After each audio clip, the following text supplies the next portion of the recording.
Guys, we have a great offer for new users only. You can get full access to everything Stokastic has to offer for NFL for 3 days free. Projections, ownership, 1v1 tools, lineup generator, top stacks tool, all free. Zero risk, sign up now. The link is in the description of this video. Note that Fantasy Cruncher is an add-on and is not included in this offer. What's up, guys? Neil Orfield here, and I'm going to show you how I will be setting up my Fantasy Cruncher for the Thanksgiving Thursday night football slate between the Vikings and the Patriots.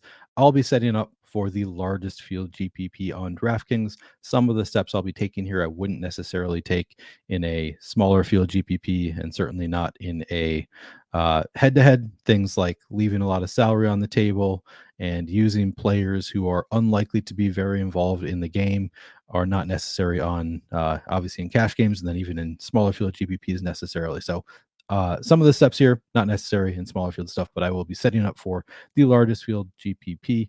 While you're coming in, please hit the like button. And if you haven't subscribed to the channel, please do that as well.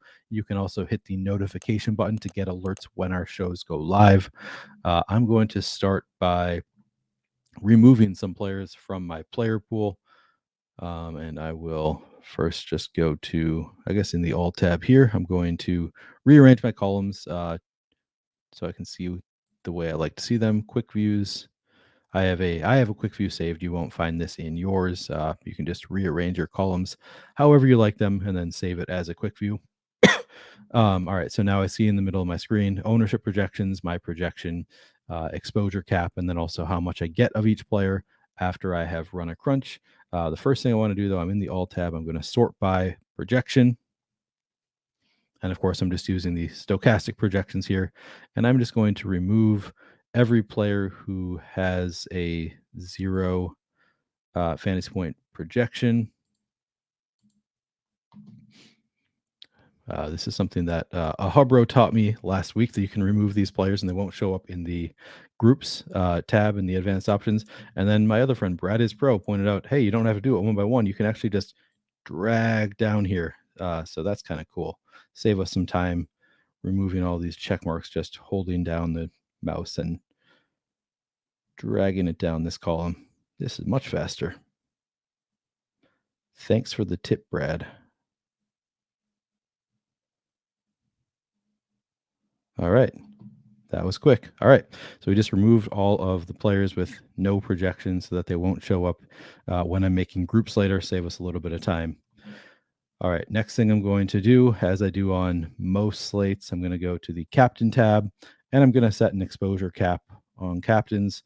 Of course, this is a matter of personal preference. If you want to play 100% of one captain, have at it. I like to spread it out a little bit, so I'm changing it to 20% here just so I won't get more than 20% of any one player in the captain spot when making my lineups. There are some slates where I'll do a lower number here. If I really want to spread it out, I'll do 10%, or sometimes there's a slate where there's some player that I want to have in 100% of my captain lineups, and I'll just lock them in.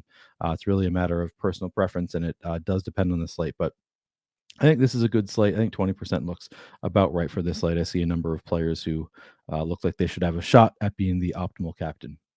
All right, next I'm going to go into advanced options. And this is where I do most of my work, in the general tab and then the groups tab. Starting here in the general tab, unique players per lineup. In a 150 set, I leave this at 1 unique player per lineup. That means that my lineups can be just one player apart from each other. If you are making a lower number of lineups, maybe say 20 or fewer, maybe even 40 or fewer, I might change this to 2 players per lineup, just for the sake of diversifying your lineup set a little bit. All right, team salary. Excuse me. I do not set a minimum.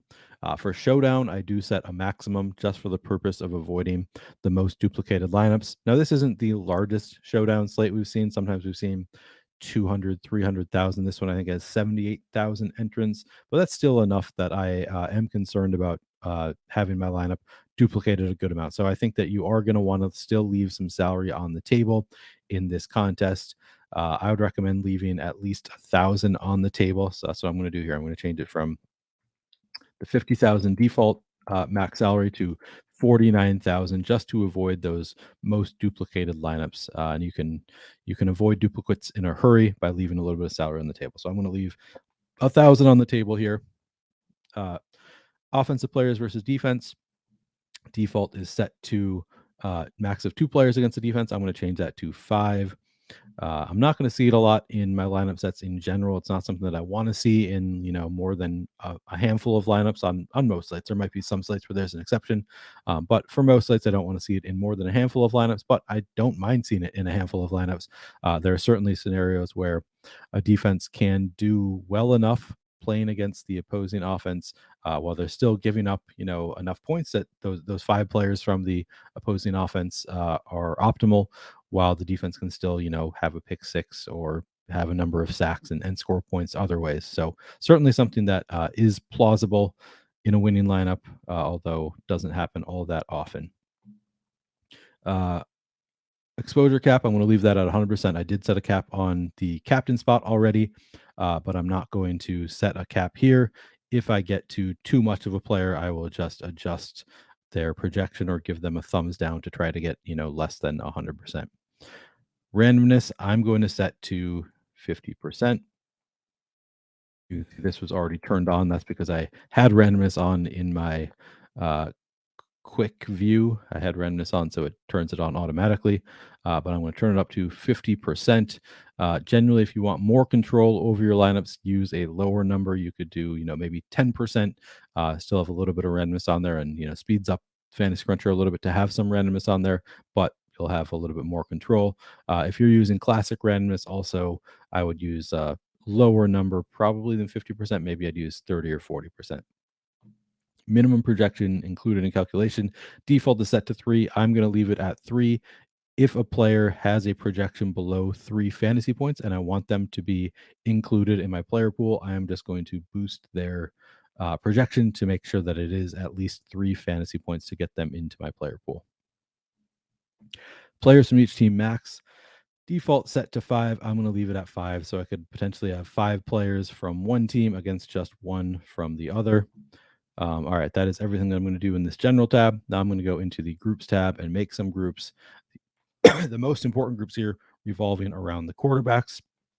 The reason being the scoring dynamics on DraftKings are such that on every passing play, the receiver outscores the quarterback. So you have to be a little bit careful about how you format your lineups around the quarterback. You don't want, for example, if you have a quarterback who doesn't have any real rushing upside, you're never going to want that quarterback to be in the captain spot without any pass catchers, because it's just so unlikely for the quarterback to put up a high number of fantasy points, the number necessary to be in that captain spot optimally. So, probably 25 fantasy points on most sites at least. It's hard for a non-rushing quarterback to pick up 25 fantasy points without at least one pass catcher putting up a very high number of fantasy points as well. So generally, if you have a quarterback who doesn't run the ball in the captain spot, you're going to want at least one pass catcher, and generally more than one, because again, they're putting up a lot of fantasy points. And if they're throwing it all to just one receiver, that receiver is probably going to outscore them, because the receiver scores more fantasy points on every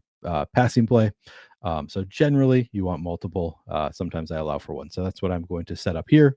I'm going to start with a Kirk Cousins captain group. What do we call him these days? Kirko Chains? I forget. He's got a couple new nicknames. I'm just going to call him Kirk Cousins for now, though, so don't screw it up. All right, Kirk Cousins captain. I'm going to make my key player. And then I'm going to add into a secondary group all of these Vikings receivers. And oh, this is nice. See, all those zeros are removed, so I can just go quickly down the list. Thielen, Osborne, Jefferson, Rager, Muntauk. And for the Vikings, it's debatable whether you want to include Vikings running backs. I think Dalvin Cook has 29 targets on the year. He gets targeted fewer than 3 times per game, between 2 and 3 times per game. I think I'm going to include them in the set. It's really debatable whether you should here. Yeah, I'll include all these running backs, and probably not going to get to them anyway. All right, so what I'm going to do here. So I think your options with Kirk Cousins, not much of a rushing quarterback, rushes for fewer than 10 yards per game, has, I think, a couple touchdowns on the year rushing the ball. So he has a little bit of upside rushing the ball, but I think generally he has little enough rushing upside that your choices with Kirk Cousins comes down to, do I want to say if any key player use at least two players from this group or leave it at one? I think in a 150 set, I would leave it at one. If you're playing again 20 lineups or fewer, maybe 40 lineups or fewer, I might just change this to if any key player used, then use at least two players from this group, because the most likely scenario, if Kirk Cousins is the optimal captain, is that he has multiple receivers coming along for the ride in the flex spot. But I think I'm going to leave it at just one. And then I'm also, though, going to give boosts to these pass catchers so that I'm usually going to get more than one Vikings receiver when I have Cousins at captain. Not going to give the full, not going to give a full 12% boost to Justin Jefferson just because he already projects so well. I think he's going to end up in a number of those lineups anyway.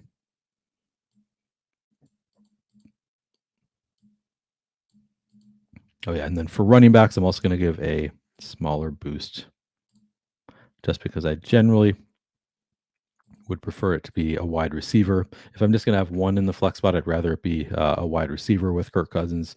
The running backs, I'd be more okay with it if the running back is just a secondary pass catching option. Dalvin Cook also projects fairly well for the price tag, so I think I'm just not even going to give him any kind of boost due to the lack of real correlation and the high projection there already.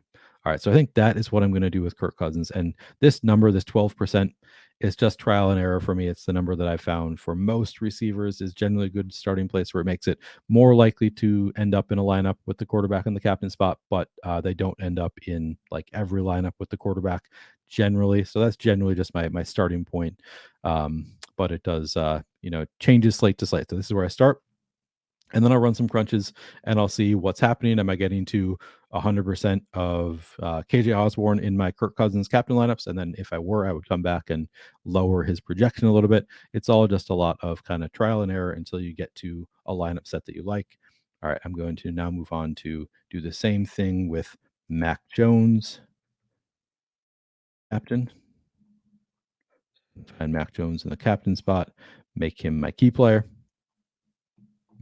And then now in the secondary group, I'm going to add all of the New England pass catching options.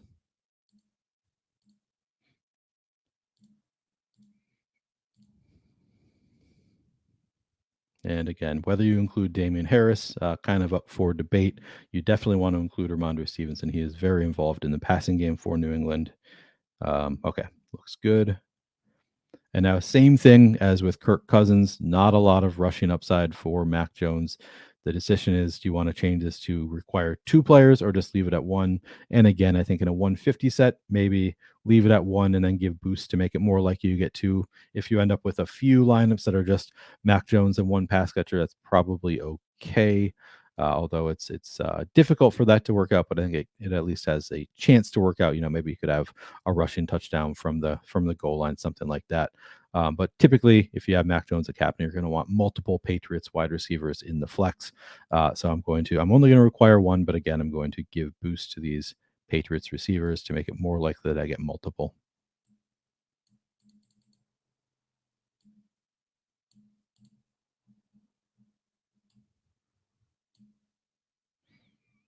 I think I can give all of them full 12% projection boosts, and it'll be, I still won't get to 100% of them, but I am going to be monitoring this. And Damian Harris, maybe a smaller boost, and then Ramondre you can give. I mean, he has a very high projection too, so maybe don't want to give Ramondre too much of a boost here. All right. And then finally, I'm going to make two more groups, and it's going to be Cousins in the flex and Mac Jones in the flex.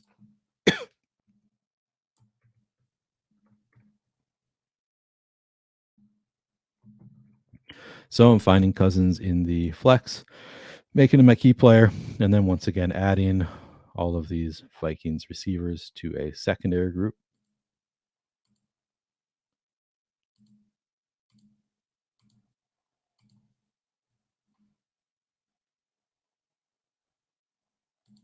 Again, debating whether I really want to even include Dalvin Cook here. I think I'm going to.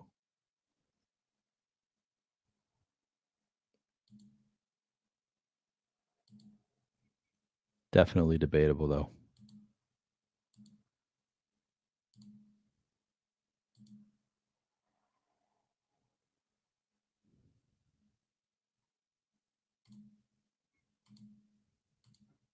All right. And for this group, I'm just going to leave it just like this. I'm just going to say if I have Kirk Cousins in the flex, I want one Vikings pass catcher somewhere in the lineup. I'm not going to give any boosts or anything like that. In the flex with just one pass catcher is totally fine. So I'm just going to leave the group exactly like that.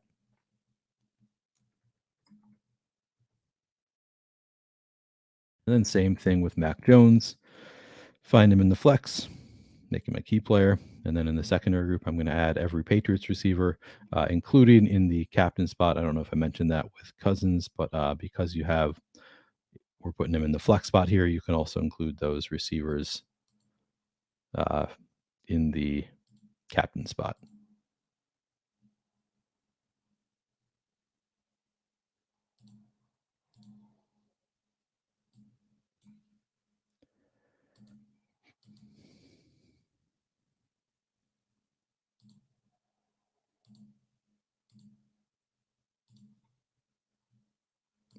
All right, looks good. And I'm just going to leave the group exactly like this. So now if I have Mac Jones in a flex spot, I'm going to get at least one Patriots receiver, pass catcher somewhere in the lineup. All right. Now I'm going to save this.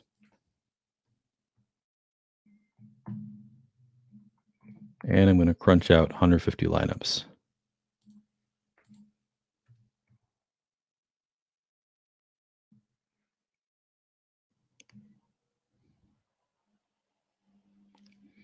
Looks like Greg Joseph projects pretty well here.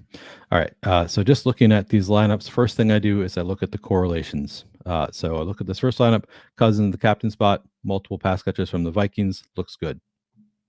Second lineup, Cousins in the flex. So here we see Cousins with Dalvin Cook as the only pass catcher from the Vikings. If I see a lot of that, I honestly might just remove Dalvin Cook from that group because I'm only requiring one. And typically I don't want it to be Dalvin Cook if it is just one. All right, so here we have Cousins with Thielen. That looks good. Mac Jones with Ramondre. I think that's fine. Ramondre is very involved in the passing game. And, Mac Jones and flex, he could just throw one touchdown, could be to Ramondre. Good enough. So I don't mind that at all. Here we see Jones at captain with Hunter Henry and Jacoby Myers and Ramondre Stevenson. Like that, positive correlation there. Here we have Cousins in the flex with just Justin Jefferson in the captain spot. That looks great. Here we have no quarterbacks to worry about. Mac Jones at captain with Tyquan Thornton and Ramondre Stevenson. Like to see that. Cousins with just Thielen and Cook as pass catchers looks good. Cousins with Hawk looks good, and Cook in the captain, that's fine. Cousins and captain with Hawkinson and Cook, I think that's fine. In general, I would say these lineups look good enough in terms of correlation. So one group that I did not make, and it actually does not come into play here, but I did not make a group saying that if I have a receiver or a pass catcher in the captain spot, limit myself to at most one from the team elsewhere in the lineup. Sometimes that is something you could consider doing if you're making, a small number of lineups. You could consider saying, if I have TJ Hawkinson in the captain spot, I don't want more than one other receiver or tight end elsewhere in the lineup, just because if Hawkinson is getting a ton of fantasy points, enough to be the optimal captain, typically that means that he's getting a large share of the production of among the receivers, and it's unlikely that three other receivers are going to be somewhere in the lineup. So you could do something saying require or at most one other wide receiver or tight end in the lineup outside of Hawkinson at captain, or you could give negative boost to the receivers. There are a lot of different ways you can make groups to avoid lineups that really don't make much sense. But in general, not seeing those anyway. I think I am happy with the way these lineups are looking. So no real adjustments needed, I think, to the groups currently. I'll double check here. So here's Jones, a captain with Thornton, Henry, Myers. So this is a full onslaught, but I'm okay with seeing that some. But I do want to look at, okay, when I have Mac Jones in the captain spot, I'm going to look at those lineups specifically. All right, so I'm not getting to 100% of any receiver in those. I'm getting to 75% Ramondre Stevenson. Maybe that's a little bit more than you'd like to see, but I think it's probably fine. Stevenson's just going to, projects really well in general. Yeah, I've got Steven in 57% more generally. But if you think 75% of Stevenson in Mac Jones captain lineups is too much, you could go back to Jones captain and just get rid of this projection boost here. All right, so I'm going to save that. And then the other thing I'm going to look at, so I looked through my correlations. They all look good enough, close enough to what I want them to be. Here, I'll sort by projected. Man, top projected lineups have Greg Joseph in the captain spot. That's interesting. All right, the top projected is Mac Jones with just reminder of Stevenson. Again, I think it's fine. Stevenson is pretty involved in the passing game for the Patriots. Jones with Stevenson and Henry. Cousins here with just Cook. So again, this is something that I don't want to see a ton. I'm okay with it in some lineups, but I don't want to see a ton of lineups with Cousins in the flex and just Delvin Cook, just because Cook is is not extremely involved in the passing game. I think that it's plausible because he does get about 3 targets per game, so maybe it's fine, but prefer to have more than one pass. So here's another one: just Cook among pass catchers. I'm gonna look at those lineups. Cousins in the flex. How many of them have just Cook? So here's just Cook. Here's Cook or just Jefferson. Another one with just Cook. So there's a couple. Another one with just Cook. Another one with just Cook. I am getting to a lot of these. I think I'm going to go, I think I'm getting enough of them that I am going to go. Here's another one. So I'm going to go, and I'm just going to remove Delvin Cook from that group, because I don't think it's very likely for Cousins to be optimal, even in the flex with just Delvin Cook, when Cook is not all that involved in the passing game. Another thing that you could do in this group is just give a negative boost to Delvin Cook so that you're still allowing it, but not going to end up with it as much. But I think I just don't really like those lineups. So I'm just going to remove Delvin Cook from this group, Cousins flex group. Maybe I'll remove him from this group as well. And I think I'll just remove all the running backs. They can still make it into the lineup here. It's just I'm just requiring wide receivers and tight ends. So I think that's probably the better practice here. So that's what I'm going to do. I'll do the same thing with flex. I'm going to remove CJ Ham, Alexander Madison. I think I'm going to like my lineups a bit better this way. All right, so I'm going to now crunch out a new 150 set.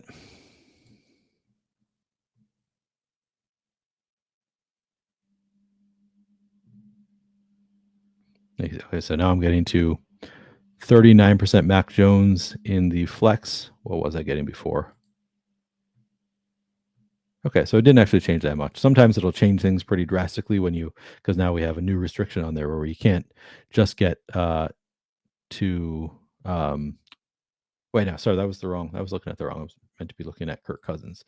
So I was getting to 38% Kirk Cousins. Still getting to 37%. So that didn't change all that much. Okay. And these lineups looking just at the top, Mac Jones with Tyquan and Jacoby Myers and Ramondre Stevenson looks good. Kirk Cousins. Now we have Justin Jefferson in there. Cousins and the captain. Ooh, just Hawkinson. So again, didn't require multiple pass catchers. Seeing right away a lineup that just has one pass catcher from the Vikings. Maybe okay in a few lineups. Again, not something I want to see a ton of. Here we have Cousins with Thielen now. Cousins with Hawkinson. I'm more okay with it because now I have Cousins in the flex spot. So, he doesn't need to be putting up 25, 30 fantasy points. He's more likely to be optimal he could be optimal in the flex spot with just 15 fantasy points, which could be, spreading the ball around, throwing a touchdown or 2 to TJ Hawkinson. This is more plausible. I'm more okay with having Cousins with just one pass catcher when he's in the flex because he doesn't need to put up as many fantasy points. Now we have Cousins with Jefferson. In general, I'd say these lineups look better. Here we have Cousins in the captain again with just Hawkinson and Cook. But you never know. Cook is certainly could score a receiving touchdown. Okay. I think I'm okay with how these lineups are correlating. And then the next thing I look at is I just go tab by tab, position by position to look at my exposures. How much am I getting to of each player? In the captain spot, getting 30%, 37% Kirk Cousins, 39% Mac Jones. That's probably fine. And I should note here, I'm not actually making these decisions right now. I will crunch after we get inactives. Sometimes I'll crunch 20 times, 30 times, just making incremental changes until I get to exposures that I like. So when I'm talking about these players, I'm trying to give you an idea of kind of what my thought process is, what I'm looking at. I'm not trying to actually make player decisions right now on Wednesday. Okay, so looking at running backs, Ramondre Stevenson, 53%, maybe that looks fine. 36% Dalvin Cook, maybe that's fine. Damian Harris, only getting to 13%. Man, Damian Harris, it's a split backfield. He's only 6,800. I think that I'd like to get on top of that number. So I could take one of two approaches. Generally, I recommend to newer players, just give thumbs up until you get to an amount that you like. But sometimes you do need to change projections. That's typically my approach. I've been doing it for a long time. So I just actually adjust the projections bit by bit until I get an exposure amount that I like. I know that since I'm getting 0% of Damian Harris, I can't just give him like a 0.2 fantasy point boost and expect to get any real number. So I'm going to give him a boost up to 8 fantasy points. Still probably not enough that I'm going to get a ton of him at 6,800, but that's just a starting place for me. All right, we've got Alexander Madison at 5,000 projected for 4 fantasy points. He's only owned 8% of the time. Maybe I'd be interested in getting on top of that number. So maybe I give him a little bit of a boost and I'll start by going to 6 fantasy points. Still might not be enough to get any. CJ Ham, do I want him in my player pool? Maybe I do, maybe I don't. I'll give him the boost to 3 fantasy points. So now he could make it into some lineups. Not sure if I'm going to want him in too many, but I'll start there. All right, receivers, 48% J Jets looks good. 37% Jacoby looks good. 24% Adam Thielen. That's probably fine. Getting to 13%. Sorry, I'm getting to 0% Devontae Parker, who we're projecting for 13% ownership. Look at the news here. All right, so he played last week.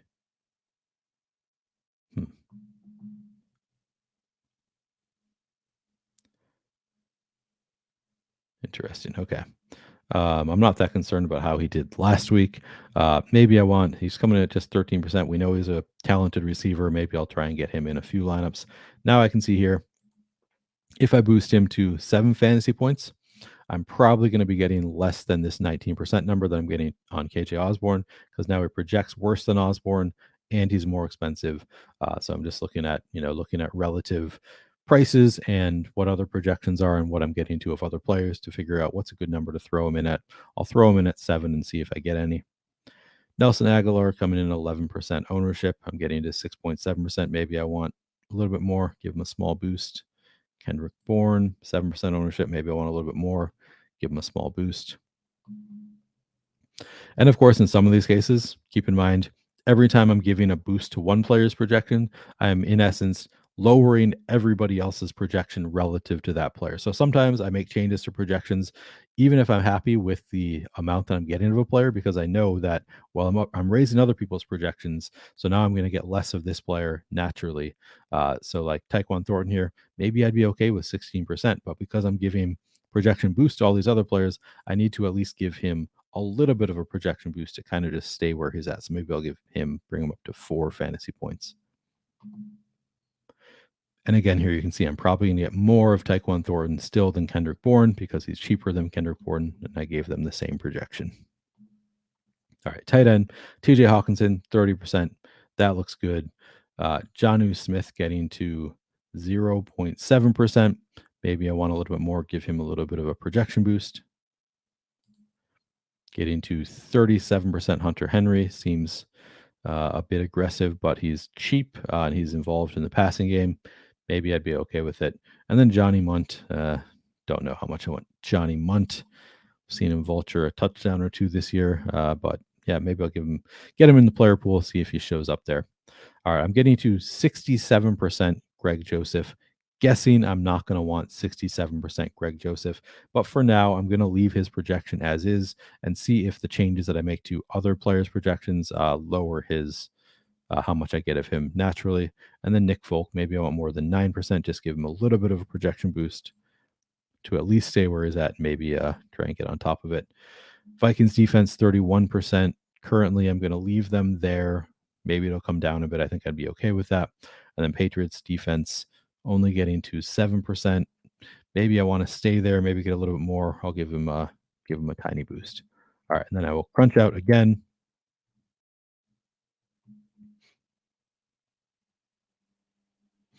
So you can see here, I gave the Patriots defense a boost. Didn't really change how much I got of them all that much. And then the Vikings didn't change them at all. But there, I got less of the Vikings defense just because of the other adjustments I made to other players' projections. Still getting a 60% Greg Joseph, up to 9% Nick Folk. I don't know, maybe it's about what I was at before. Maybe I give him another little boost.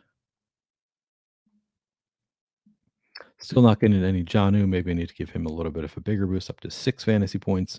Okay, so bringing Johnny Munt up to 3 fantasy points was enough to get him into 20% of my lineup. So let's see if that I had that same effect elsewhere.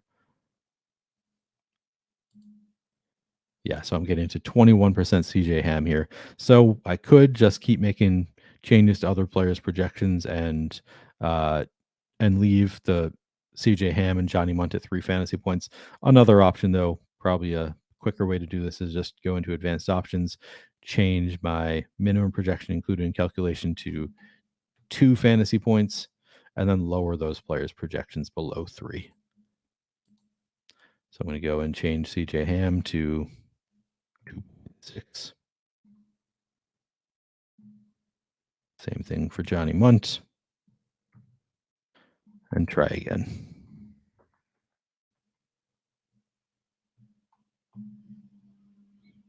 So still getting a good amount of Johnny Munt, but at least it's lower than I was getting before.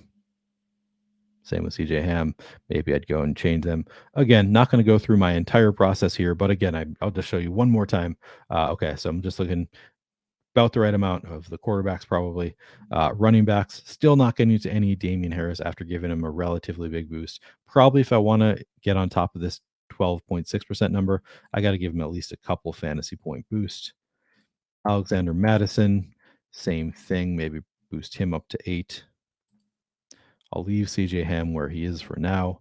Devontae Parker, if I want to get on top of that, I've got him at 7 right now at 5,200. Maybe I need to bring him up to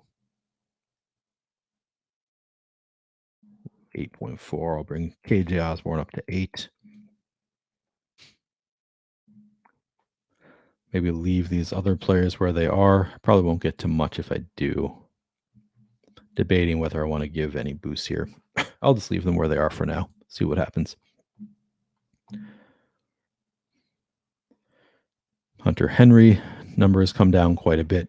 Maybe give him a bit of a boost now. Hawkinson, that number is getting a lot less than I was previously. Maybe give him a little bit of a boost. Still getting to 50% Greg Joseph. Maybe I just lower his projection slightly if I don't like that number. And then Nick Folk, if I want to stay here, I'll just give him a slight boost. Vikings defense, I'm getting less than I was. Patriots defense, now I'm getting 10%. If I want to stay right around there, give them a little bit of a projection boost. I also have my randomness on pretty high, so sometimes these numbers change pretty drastically just based on the randomness, just the way things shake out from time to time. So again, you can control this a little bit easier by lowering your randomness. You can see I gave the Patriots a boost, still got a little bit less of them. All right, below 50% Greg Joseph now, but just barely. Now I'm down to a more reasonable amount of Johnny Munt based on other changes I've made. Getting to a little bit of Devontae Parker now. Still just 5% Damian Harris, even with a relatively large projection boost. CJ Ham, a little bit more reasonable. Anyway, I'm not going to go through 20 crunches here with you, but you can see the general thought process of, how I get to exposures I like and lineups that I like. And I just look at from time to time, make sure these still look at Kirk Cousins with multiple pass catchers. Like to see that. Mac Jones with multiple pass catchers looks good. And I should also note that I do get a good amount of the quarterbacks in the captain spot. You can see they are my two highest owned captains. And that's because, in those groups, I gave boosts to the pass catchers when I have the quarterback in the captain spot. So that naturally boosts the projection on the entire lineup. And I end up with a good number of quarterbacks. If you want to avoid that, if you think, sure, I want that correlation, but I also don't want to have 20% Kirk Cousins and Mac Jones, this is where I would go into the captain tab specifically and just give a thumbs down to Kirk Cousins, Mac Jones. I don't know if one will be enough, but we'll see. I'll crunch it out.